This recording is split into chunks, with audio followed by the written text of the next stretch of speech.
草屯镇相当国小利用暑假开设学历入学的课程，延续进前音乐营的形式，聘请专业的教师团队，带着学生来多元学习，为室内行到户外来观察生活周边的声音变化，进一步来创造绘本内底需要的音效。趣味的课程，让小朋友学了是真欢喜。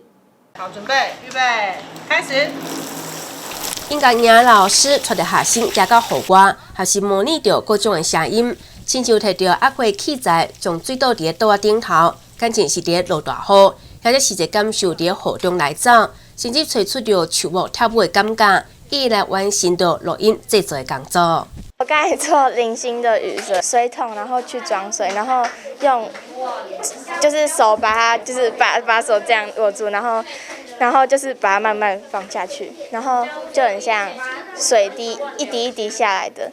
然后我觉得很好玩。我挑选的这2本绘本呢，其实也是跟创造力有关系的绘本。那因为它有很多的环境音，那我就想说可以利用学校的环境，比如说像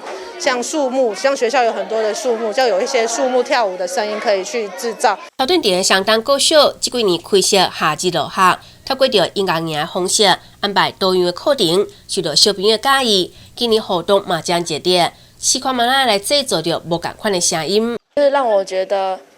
那些电影他们的音效，他们没有那么简单，他们不是实地去录的，然后就是让我觉得他们很努力。很辛苦。我们的影片之后，我才了解到原来会有拟音师的存在。拟音师的存在好像是很辛苦的，因为需要模仿各种东西的音效。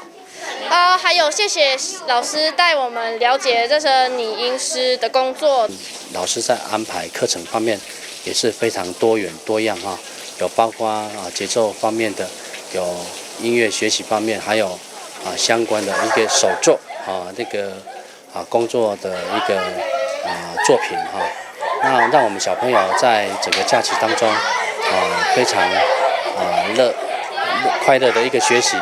每年的暑假课程活动，专业教师团队进驻到学校，安排着无同款的学习主题，这边引导学生用心来感受着声音的变化，嘛是希望讲培养着观察这个创造力，帮助囡仔来思考。创造力的部分呢，其实我觉得这是一个可以活络思维的一个很好的方式。那活络思维的话，就是在比如说孩子们遇到困难的时候，他们会有很多可以自己去延伸，运用创造力去延伸一些不同的解决方式，而不会就是被问题卡在那边。这是我希望可以培养孩子们的一些能力。这样，那透过这个声音的用耳朵去观察这件事情，我们可以让孩子们去了解到，其实平常的这些声音其实是一体两面的，用不同的角度去看这些声音，也会有不同的那个状态，可以去解读。